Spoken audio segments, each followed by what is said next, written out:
listening to Two Babies in a Business, a podcast about business, marketing, growth, strategy, staff, clients, babies, and marriage. I'm Christina.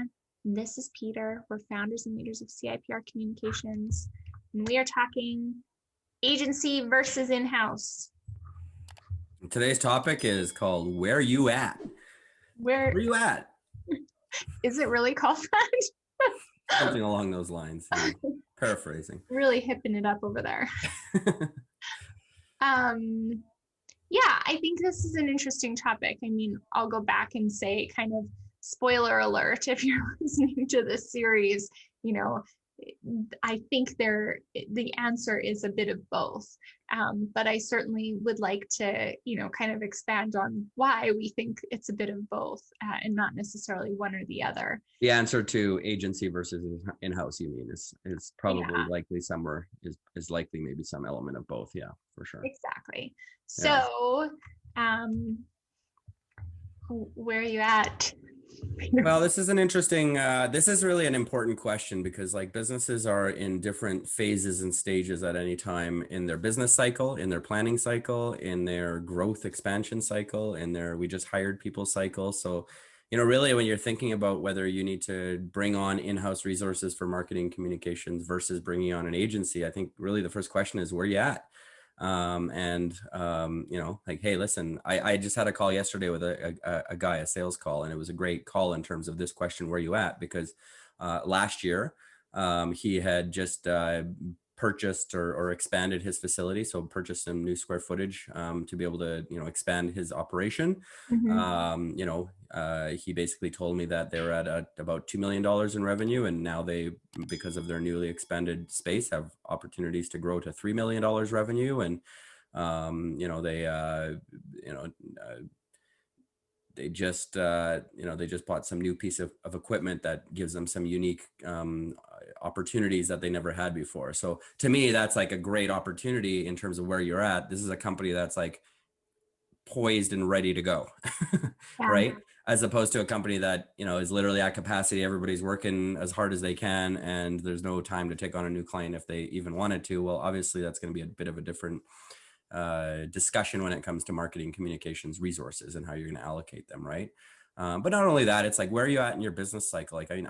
Our company, we have our busy times and we have our slower times, right? And summer in our agency, in the agency world in general, is pretty much a slower time. Not a lot of people want to start new marketing projects and new initiatives and new website projects. That's not, some people will and do, but it's slower. Yeah. So that's a great time for us to be thinking about planning and adding resources and preparing for, the busy time which is really our September to December timeframe, and then into January, right? So there's a lot of questions to ask yourself when it comes to that where you're at question, and it's sort of multifaceted, and it's also where you're at. Where's your industry at?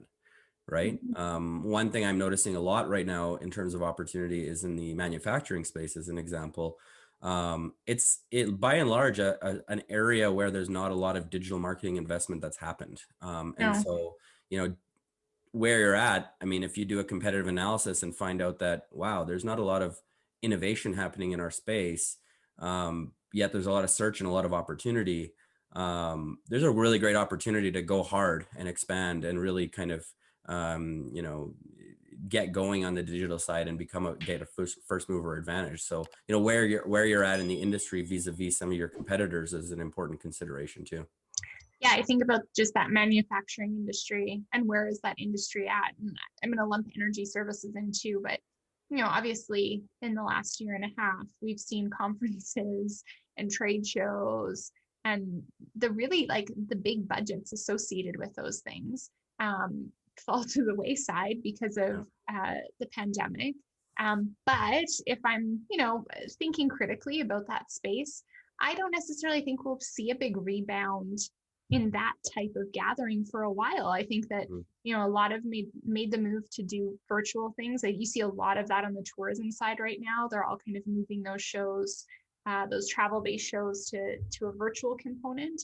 But, I think there's going to be some restrictions on gatherings for a while. So it's where's your industry at and where are they not at? Yeah.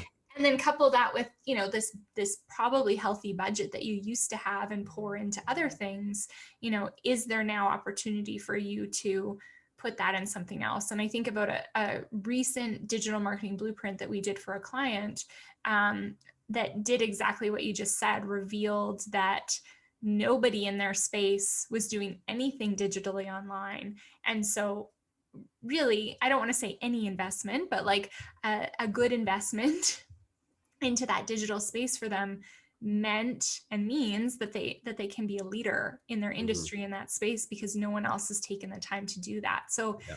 I do think that's important, kind of understanding, where is your industry as a whole at, as opposed to just your business. And Yeah. And I get a lot of like, again, the call I had yesterday was like, oh, I noticed that like a lot of my competitors are on social media, so I think I should be on social media. And like, maybe, but maybe not, right? And like, so really it's sort of like do that research and understand where you are vis-a-vis your competition. Yeah. That's where you mentioned the digital marketing blueprint. Obviously, I would actually say that it's a great idea before you make the decision to hire in-house or, use an agency to execute marketing services, is actually hire an agency to do a strategy or a digital marketing blueprint or something along that lines, a research-based kind of program, and get a good sense of where you're at. Actually like do a research-based kind of where you're at, and include things like a SWOT analysis and where your opportunities are and where your threats are and where your competitors are strong, because that will really give you a good grounding. And that will really help you and make an informed decision about, okay, look, hey, let's use this manufacturing. Our industry is a lagging industry when it comes to this. I think there's a great opportunity. We're here, positioned here. Maybe there's a competitor that's doing well. Most of our competitors aren't doing great. That may inform you to say, hey, you know what? We should hire an in-house resource because we plan to make investments in this space for the next 3 to 4 years. And, let's use this blueprint or the strategy that the agency's created for us to help get this resource started. And then let's assess where we might need to supplement a skill set, depending on what we hire, right?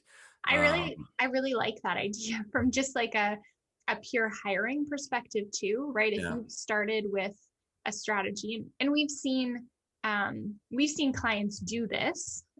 So us build strategies for them and be part of implementation, and then realize, okay, we need another resource, and how does this fit, and who do we need?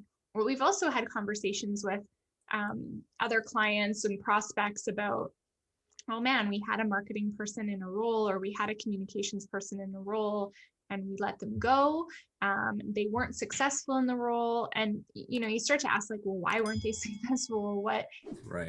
And I think all roads lead back to, they didn't really know what that person should be doing. And I think in some cases, they either didn't empower that person to roll up their sleeves and do the work, and kind of had them in the tactics zone, or they hired the wrong fit, right? Like they needed someone to execute tactics, but they hired someone who was too senior and didn't really have the skill set needed, or vice versa. They needed someone to be developing campaigns, and they hired someone more tactical. So I love that, having some sort of blueprint or audit or strategy as a part of your hiring process, to then be able to suss out questions that you're asking, or even the simple question of like, here's the strategy. This is what a strategy's told us. Like, what would your next step be in this? Right. It could be a great tool to help you have a good interview and hire the actually right person in-house, for sure. Yeah. Yeah. And I mean, your agency, what we do as a part of like a marketing strategy is obviously a tactical plan, and work with the client on what we believe next steps should be. But, you're going to have your own ideas too. So I think that becomes a really interesting perspective of that hire. But I really like that. I think that's great advice. I'll say one more thing about the kind of understanding where you're at, or if I'm being hip like you, where you at.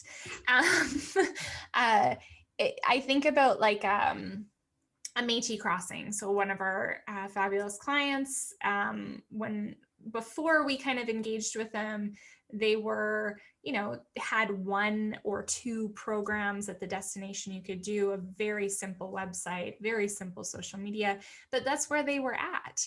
And it did the job, and their programs were generally full and it was working for them. And they then expanded and built a beautiful space. And now we're building a lodge and are Mhm. adding more programming and so for them, I'm sure the conversation with the board and internally was, okay, where are we at? This worked for now. We're Right. expanding. We have a new business plan. We need to now not only invest in strategy moving forward and a marketing plan, but uh, resources to help us do that. And for them, that's a combination of in-house and agency. And I think about other clients as well in terms of, that same kind of question, where are you at? And I think that changes often, but, really stopping to reflect on what do we want to be and what are we trying to be? And the questions that follow that are hopefully building a strategy, but also like, does what we have from a resourcing perspective, whether that's people, agency or in-house staff, whether that's tools, whether that's like website, like all of those things, like can it facilitate where I'm trying to get to? Right. And I Right. like think about us too. It's like I think about the rendition of our website from 6-7 years ago now, and it did what we needed it to do, right? It let people know that, okay, we do communications, here's the stuff, here's how to reach us. And you look at even just the evolution of that for us. Okay, where are we at? What do? We have expanded services. We service certain industries. We do, right? Like it Yeah. I And, don't, yeah, and in the last few months, we've decided to reposition the way we offer our services. And so our website yeah, needs to be updated to reflect that repositioning, right? And it needs to be consistent, right? I'll just add one more comment, and this is just more of one of the tools that we use in-house internally is an exercise called Find, Grind, and Mind. mm, And essentially, it's all business functions can be categorized into three categories: find categories, so business growth; uh, mind, or mind, which is more like the business administration process. and process and HR and all that kind of stuff. And then grind is really executing the work. And to answer the question of where you're at, sometimes maybe it's helpful to do that, where you basically list all of the tasks that Mm, happen in your business under each of those three categories, and then put names next to each of those tasks. It's a great way to find out, do you have people, where are you at? Are people overworked in one department? Are you planning to do a huge marketing initiative, and then you find out that your marketing person has, you know, 450 tasks to their name, but you're not in a position where you can necessarily hire another person. And so that really would tell you that maybe an agency is the right approach or the right avenue, right? So just throwing that out there. That's I don't even know where, that's something that came from our coach, Steve Osmond, Find, Grind, and Mind. I'm sure you can find it online, but it's a great way to kind of in-house internally assess where you're at from a resourcing perspective, to understand where those gaps and where those needs might exist. yeah, and I think if you're like that, small, medium business owner, do it for your whole organization. We do it often. Yeah, you're gonna Um, be doing it again right away here, actually. yeah, and I mean, if you're not just, but if you're a marketing manager or marketing director, do it for your marketing team, right? Yeah.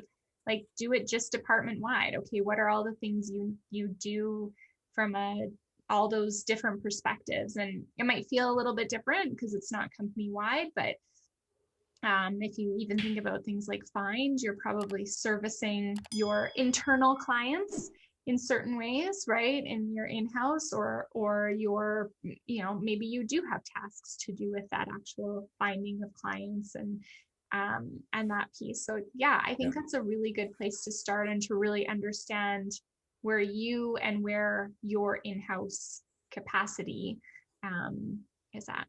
Yeah. Perfect. And fine. Sorry, one final comment. I know we're going a You little said long. one final comment I know, 4 but times already. you just keep getting me thinking about new ideas. But no, the other kind of just thing is have an honest assessment internally about, I hear from people saying like, oh, well, we tried marketing and it didn't work once. Try to have a really honest assessment of maybe why it didn't work. Did it not Yeah. work because you hired the wrong person? Did it not work because maybe the agency you hired didn't have the skill sets that they said they would? Did it not work because you didn't have an actual plan in place and you didn't actually know what you were trying to accomplish? Um, right? Like, Yeah. I hear that a lot, and it's like there's a lot of factors that go into making something actually work. So I think it's helpful to go in with your eyes open about why something might not have worked, so that when you go in to make some decisions, you can kind of address those in, because you're interviewing either a person in-house or an agency, and it's helpful to have some honest assessment about that and ask questions about it. And It's true. With that, I'm out. You're out. Where are you at? He's out. Um, just a reminder, if you're listening, subscribe, because we have a couple episodes that come out every week. So if you're enjoying, especially this series, hit subscribe on Spotify or iTunes or Spreaker. Yeah. You can please like and share as well if you can.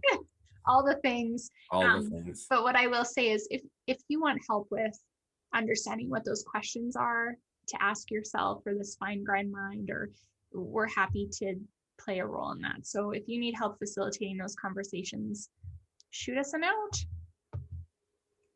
Bye. Bye.